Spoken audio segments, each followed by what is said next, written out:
You need to sign this." The woman thrust a clipboard at me like she was serving a warrant. I hadn't even finished my first sip of coffee.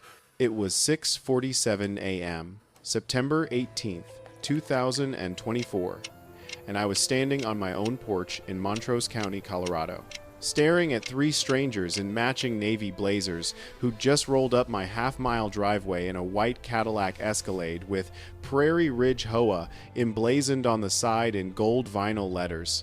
The woman in front, blonde bob, tortoiseshell glasses, lipstick the color of dried blood, tapped the clipboard impatiently. "Mr. Garrett, we need your signature acknowledging the community land integration." I looked down at the paper. At the top, in bold, "Acknowledgement of annexed property, 127 acres. My 127 acres, my family's ranch, the land my grandfather bought in 1953 for $4,200 in 2 mules." "What the hell is this?" I asked, voice still scratchy from sleep. She smiled thin, rehearsed, the kind of smile people use when they're about to ruin your life. "The Prairie Ridge Homeowners Association has officially recognized your property as community recreational space. We sent notification last month. This is simply the formal acknowledgement." I blinked. Once. Twice. Trying to process if I was still asleep. "You're telling me," I said slowly, "that you think my ranch is now what? A public park?" "Community space," she corrected. "For approved recreational activities, hiking, bird watching, educational nature walks, community gatherings. Get off my property." Her smile didn't budge. "Mr. Garrett, I understand this is an adjustment, but the board voted unanimously. Your land has historical community usage, and under Colorado Revised Statute Lady, I don't care if you've got a signed letter from God himself. This is private property. Mine. Not yours. Not the community's. Mine." The man behind her, tall, silver-haired, wearing cowboy boots that had never touched actual manure, stepped forward. "Sir, we're simply trying to facilitate a smooth transition. The community has enjoyed this land for decades." "Enjoyed?" I nearly dropped my mug. "Nobody's been on this land except cattle, coyotes, and me. What historical usage?" The woman consulted her clipboard. "Our records show multiple instances of community members utilizing your eastern pasture for hiking, your pond for fishing, and your access road for jogging. That's called trespassing. That," she said coolly, "is called community tradition. And traditions, Mr. Garrett, have legal weight." I stared at her, really stared. Searched her face for any sign she understood how insane this sounded. Nothing. Just that same polite, professional, utterly delusional smile. "You've got 10 seconds to get back in that Escalade," I said quietly, "before I call the sheriff." She tilted her head. "We are the authority here, Mr. Garrett. The HOA board has full jurisdiction over 5 seconds. They exchanged glances. The third person, a younger woman clutching a tablet, whispered something urgent. Finally, the blonde woman straightened her blazer. "We'll be back," she said, "with documentation." They climbed into the Escalade. As it reversed down my driveway, I saw the blonde one on her phone, gesturing angrily. I stood there for a long time, coffee going cold in my hand, staring at the dust cloud they'd left behind. That's when I noticed the cars.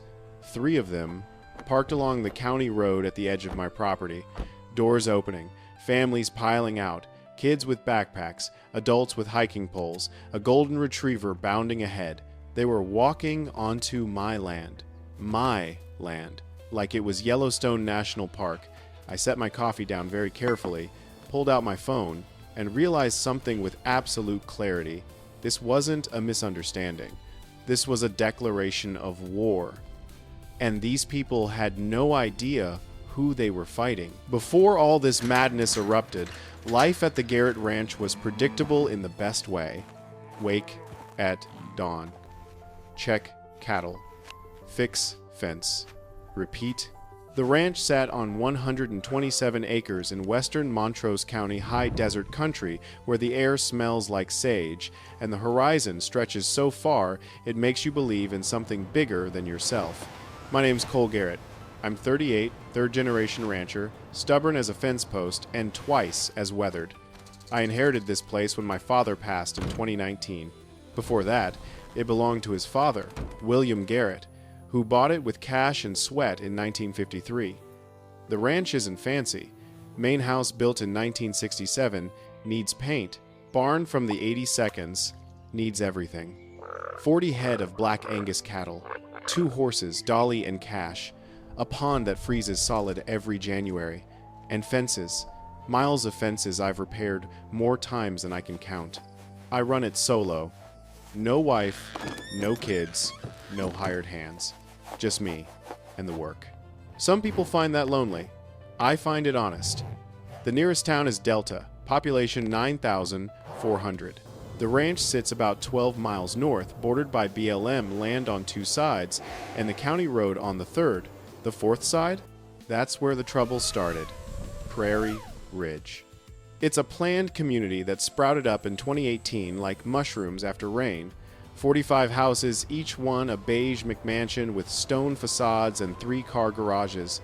HOA dues, $3,600 a year. Mandatory. They've got a clubhouse, a community pavilion, matching mailboxes, and rules about everything from fence height to acceptable door wreath colors. When they first broke ground, I didn't pay attention. Figured rich retirees and Denver transplants would stay in their little bubble. We'd coexist peacefully, them with their book clubs, me with my cattle. I was wrong. The woman with the clipboard was named Victoria Brennan, 52 years old, former corporate HR director. Moved to Prairie Ridge in 2021 after selling her Boulder condo for $840,000. She became HOA president within 6 months by running on a platform of elevating community standards. What that meant in practice? Fines for unapproved Christmas lights, mandatory participation in neighborhood beautification days, and a slowly expanding list of rules that would make a prison warden blush. But I didn't know any of that yet. All I knew was that 3 days after the clipboard ambush, cars started showing up. September 21st, 7:32 a.m., a silver Honda CR-V parked near my cattle guard. Woman in yoga pants and a sun visor climbed out with 2 kids and a border collie. I walked down the driveway. "Can I help you?" She smiled brightly. "Oh, no, we're fine." The HOA said the ranch is open for morning nature walks now. The HOA lied. Her smile faltered. But we got an email. It said, "I don't care what it said. This is private property." "Are you sure? Because the community map shows..." "Ma'am, please leave." She huffed, loaded the kids back in, and drove off, muttering about hostile neighbors. 2 hours later, a jogger, 40-something guy in neon running shoes, AirPods, and trotting straight down my access road like he owned it. "Hey," I shouted. He pulled out an earbud. "Yeah? You're trespassing," he frowned. The HOA designated this as a community trail.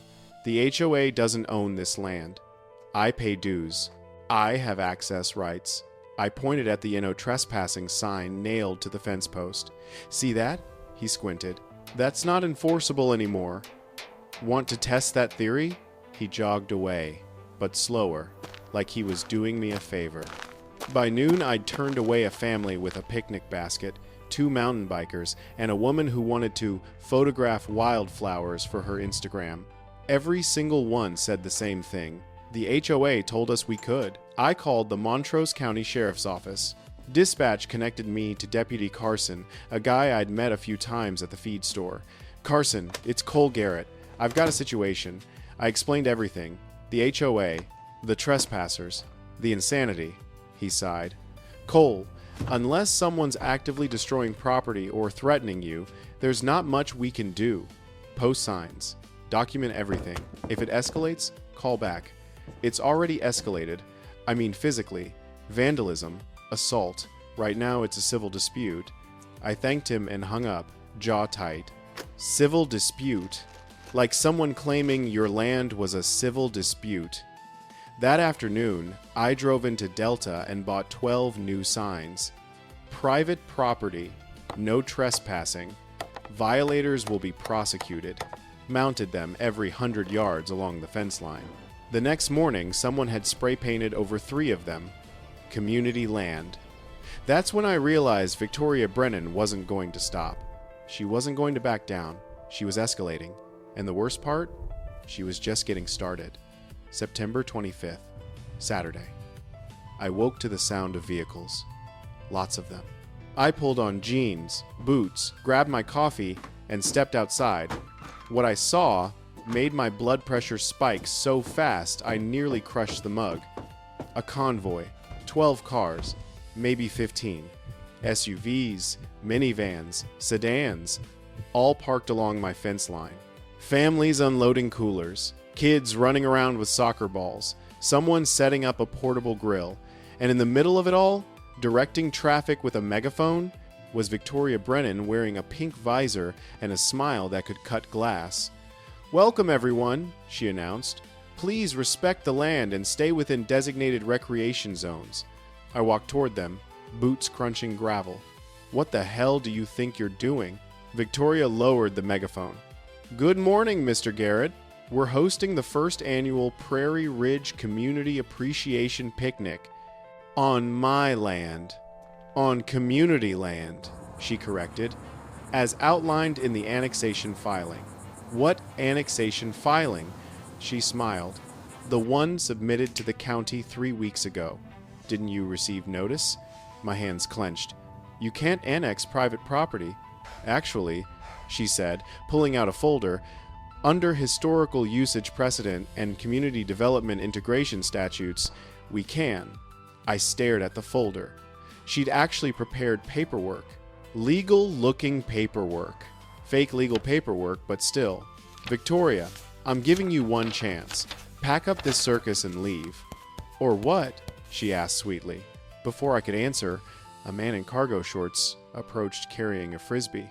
"Hey, is it okay if we use the pond for the kids?" "No," I shouted. He blinked. "Whoa. Dude, relax." "Relax? You're on my property without permission," the HOA said. "I don't care what the HOA said." Victoria stepped between us. "Mr. Garrett, please don't harass our community members." I turned on her. "Harass? Harass? You brought a mob onto my land, and I'm harassing people?" "This isn't a mob," she said calmly. "This is community engagement." I pulled out my phone. "I'm calling the sheriff." "Go ahead," she said. "We have permits." "Permits from who?" "The HOA board." I nearly laughed. "That's not how permits work." She shrugged. "We'll see." I called Carson again. He arrived 20 minutes later looking tired and annoyed. "Folks," he said loudly, "this is private property. You need to leave." Victoria approached with her folder. "Deputy, we have documentation showing..." "Ma'am, I don't care about your documentation. If Mr. Documentation... Garrett says this is his land and he wants you gone, you need to go." But now, slowly, reluctantly, they packed up. Kids whined.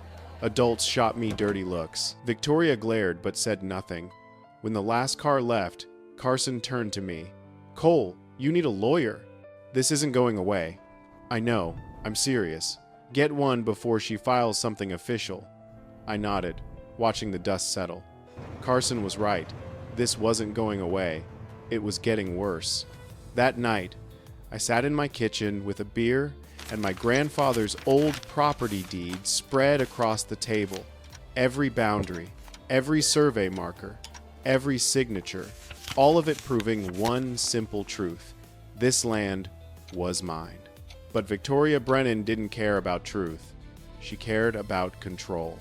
And tomorrow, I'd show her what happens when you try to steal a rancher's land. I didn't sleep that night. Kept replaying the picnic scene, the audacity, the entitlement, the sheer delusion required to think you could vote yourself ownership of someone else's property. By 5 a.m., I gave up on sleep entirely. Made coffee. Sat on the porch watching the sun bleed orange across the horizon. My phone buzzed. Text from an unknown number. Mr. Garrett, this is Patricia Chen, HOA Board Secretary. Please contact us immediately regarding compliance with community integration protocols. Failure to respond may result in escalation. Escalation. I almost threw the phone. Instead, I forwarded the text to my cousin Liam, who's a paralegal in Grand Junction. He called within 5 minutes. Cole, what the hell is going on? I explained everything. The annexation claim, the trespassing, Victoria Brennan's clipboard crusade. Liam whistled. That's insane. And illegal. Very illegal. So what do I do? First, don't sign anything. Second, we need to see what she actually filed with the county. Third, you need a real lawyer. I can make calls, but property law isn't my specialty. Who do you recommend? Marcus Webb. He's in Montrose. Handles land disputes, easements, boundary issues. If anyone can crush an HOA land grab, it's him. I wrote down the number. Thanks, Liam. Cole, one more thing. Document everything. Photos, videos, dates, names, everything. I hung up and immediately started documenting. Took photos of every NO trespassing sign. Screenshotted the text from Patricia. Wrote down dates and times of every trespasser I'd encountered. Then I drove to the Montrose County Clerk's office. The building smelled like old paper and burnt coffee. I approached the counter where a tired-looking woman in her 60s sat typing. I need property records for parcel 138A, I said, sliding her my driver's license. She typed slowly, sighed, disappeared into the back. 15 minutes later, she returned with a thick file folder. I carried it to a table and opened it. Deed, survey, tax records, zoning designations, everything showing clear, uninterrupted ownership from 1953 to present. Then I found it, tucked near the back, a form dated September 3rd, 2024. Request for community land integration, parcel 138A, Prairie Ridge OA, submitted by Victoria Brennan. No owner signature, no legal documentation, just a 2-page form claiming historical community usage with a list of fabricated activities: hiking, eastern pasture, fishing, pond, educational nature observation, community wellness activities, recreational trail usage. All lies, every single one. But she'd filed it officially with the county, like it was legitimate. My hands shook as I photographed every page. Then I drove straight to Marcus Webb's office. His receptionist, a sharp-eyed woman named Linda, made me wait 20 minutes before he could see me. When I finally sat down across from him, Marcus looked exactly like I'd imagined. Late 50s, silver hair, suit that cost more than my truck, and eyes that missed nothing. I handed him the folder. Someone's trying to steal my ranch. He read through everything without speaking. When he finished, he leaned back and laughed. Actually laughed. She filed a community integration request for 127 acres of private land? Yes. With no owner consent? Yes. And then sent people onto your property claiming HOA authority? Yes. He laughed again. Mr. Garrett, this is the dumbest thing I've seen in 20 years of property law. And I once had a client who tried to claim ownership of a highway. So I can fight this? Fight it? You're going to obliterate it. He pulled out a legal pad. Here's what we do. First, we file a motion to invalidate her annexation request. Second, we send her a cease and desist. Third, we calculate damages for every act of trespassing. Damages? Marcus grinned. If she wants to claim your land as HOA property, then she owes you 20 years of back HOA dues, land maintenance fees, insurance costs, and usage fees for every person who stepped foot on your property. I blinked. How much are we talking? He did quick math on his pad. Conservatively, $340,000. I nearly fell out of the chair. Of course, Marcus continued, she can't pay that, which means she'll have to admit the annexation was fraudulent. Either way, you win. When do we start? Right now. Over the next 3 days, Marcus moved like a legal hurricane, filed motions, sent certified letters, requested county hearings, And on September 29th, Victoria Brennan received a letter that made her entire fantasy collapse. I know, because Liam called me laughing. Cole, you're not going to believe this. What? The county rejected her annexation request, said it lacked legal standing, owner consent, and basis in reality. They're threatening to fine her for filing frivolous documents. I felt something loosen in my chest. She's done? Not quite. Marcus also sent her the bill, $340,000 in back fees if she wants to keep claiming HOA jurisdiction. And she called his office screaming, threatened to sue. Marcus told her to bring it. I grinned. Good, but I knew Victoria. She wasn't done. Rejection just made people like her more dangerous. And I was right. October 2nd, 6:48 a.m. I stepped outside and froze. Someone had cut my fence. 20 feet of wire snipped clean through during the night. Cattle tracks leading toward the county road. I spent 3 hours rounding them up, furious, exhausted, checking every animal for injury. When I finally got back to the house, there was a note tucked under my door wiper. Community members have the right to safe passage. Barriers will be removed as necessary.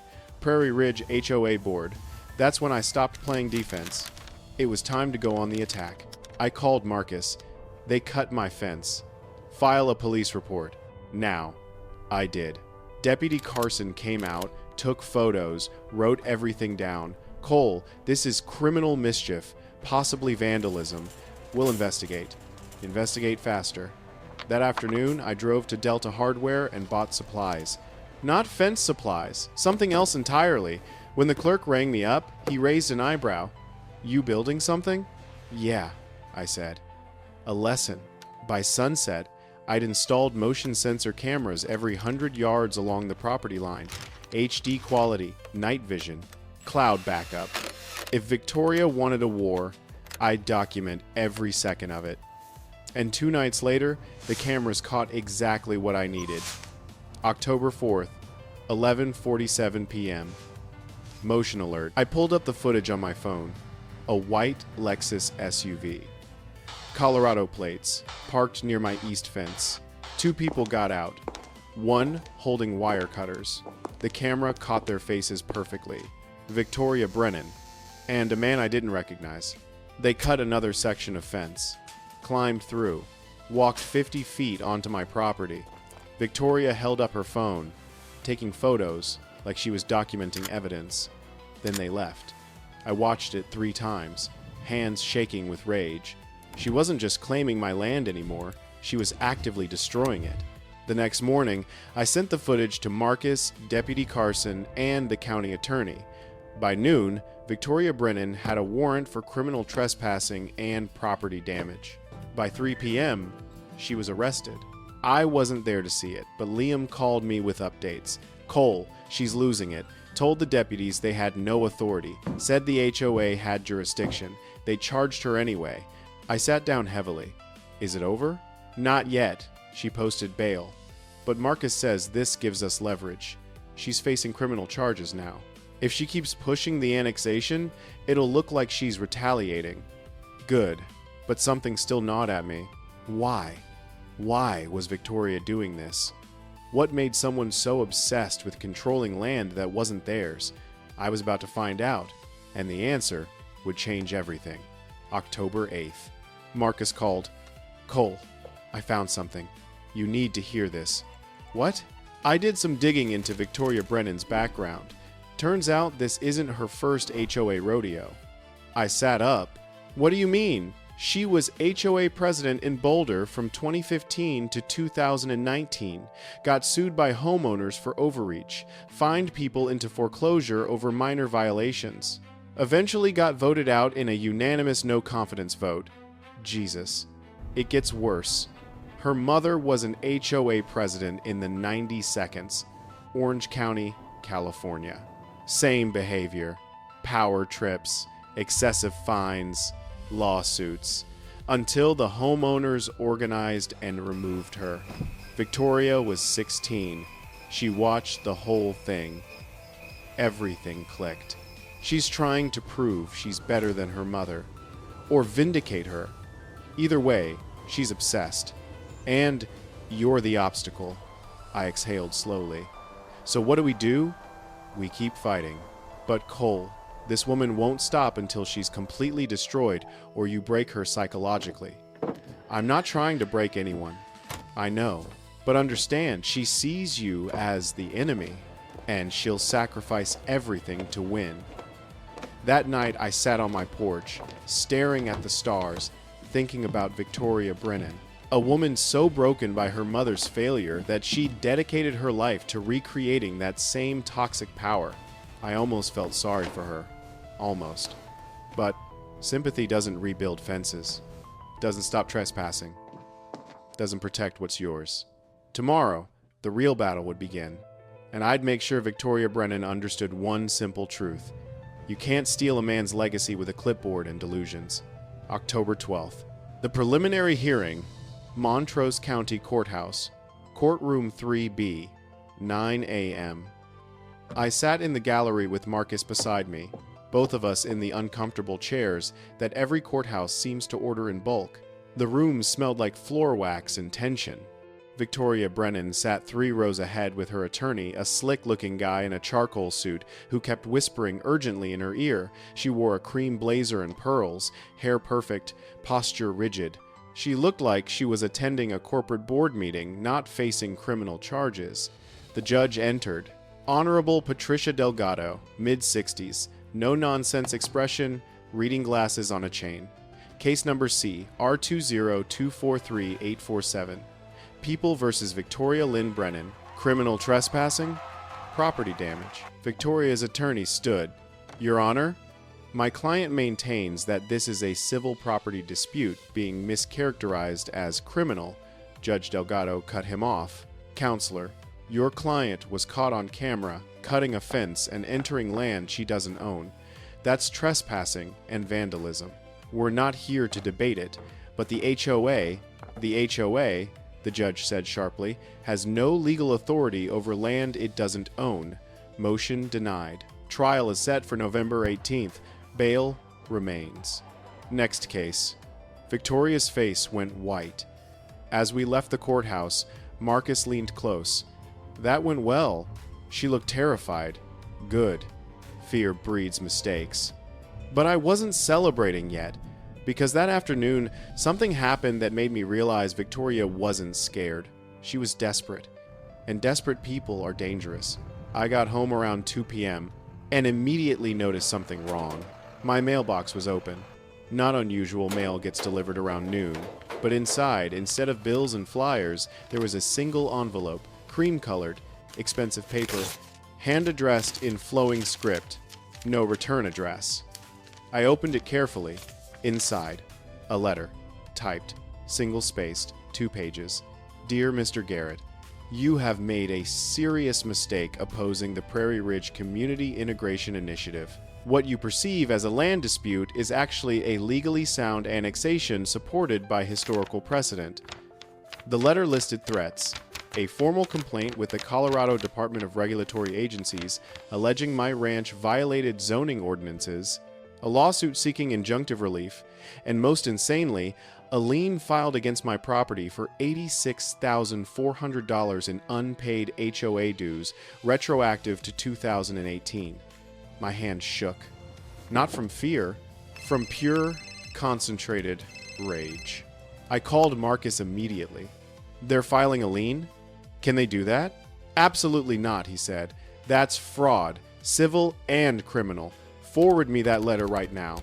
I did. 10 minutes later, he called back, voice tight. Cole, this is extortion.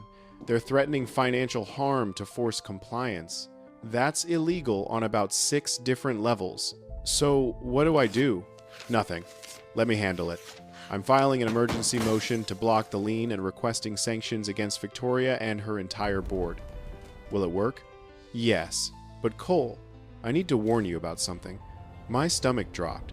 What? People like Victoria don't stop when they're losing. They double down.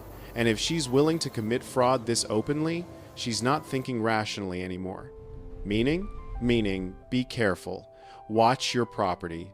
Vary your routine. Don't be alone with her or any board members. You think she'd hurt me? I think she's desperate, and desperate people do unpredictable things. I hung up, suddenly aware of how isolated the ranch was, how far from help. That night, I didn't sleep in the house. I slept in the barn with my grandfather's Winchester rifle leaning against the wall. Nothing happened, but the threat lingered like smoke. October 15th, the lien hearing. Judge Delgado looked even less amused than before. "Let me understand this correctly," she said, glaring at Victoria's attorney. "Your client filed a lien against Mr. Garrett's property for HOA dues on land that is not and has never been part of the HOA?" The attorney shifted. "Your Honor, the board believes—" "I don't care what the board believes. I care about facts. And the fact is, this lien is fraudulent. We disagree with that characterization. Then you disagree with reality." She turned to the clerk. "Lien is vacated immediately. Mr. Garrett is awarded attorney fees, and I'm referring this matter to the DA for possible fraud charges." Victoria stood up. "Your Honor, this is a witch hunt." The judge's eyes went ice cold. "Sit down." Victoria sat. "Mrs. Brennan, you have filed frivolous annexation requests, committed trespassing, damaged property, and now attempted to extort Mr. Garrett through fraudulent liens. If I see you in my courtroom one more time, I will hold you in contempt. Do you understand?" "Yes," Victoria whispered. "Good. Get out." We walked out of the courthouse into bright October sun.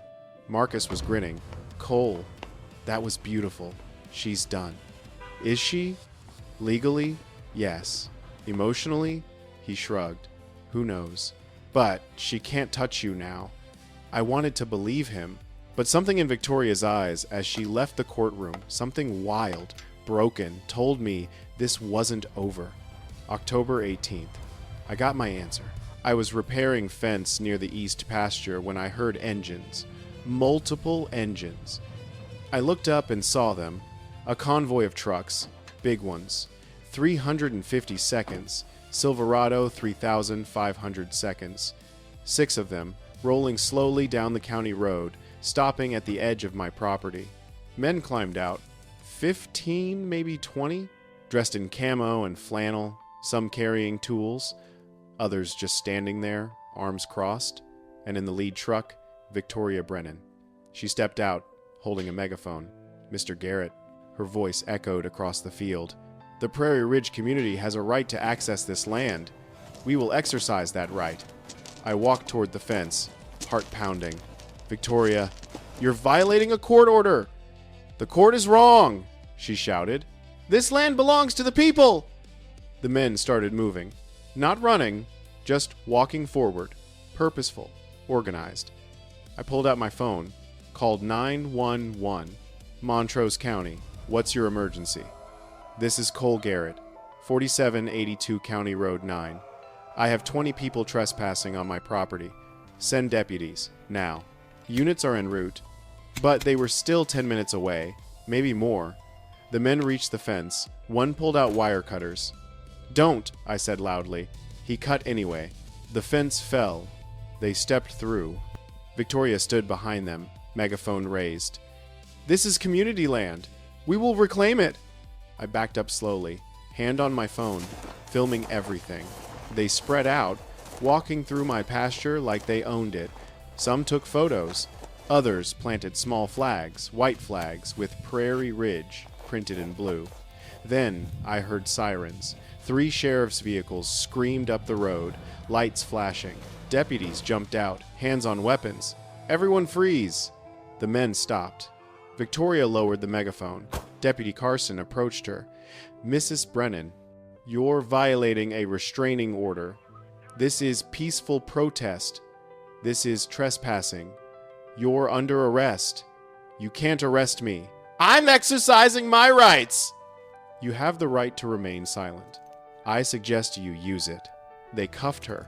She screamed the entire time, "This is tyranny! This is theft! This land belongs to the community!" The other men scattered. Some ran. Others just stood there, confused, realizing they'd been manipulated. Carson walked over to me. "You okay?" "Yeah?" Shaken, but okay. Cole, this woman's unhinged. You need to press charges.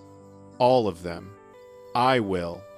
As they loaded Victoria into the patrol car, she locked eyes with me through the window. And for the first time, I didn't see arrogance or entitlement. I saw something broken. Something that couldn't be fixed.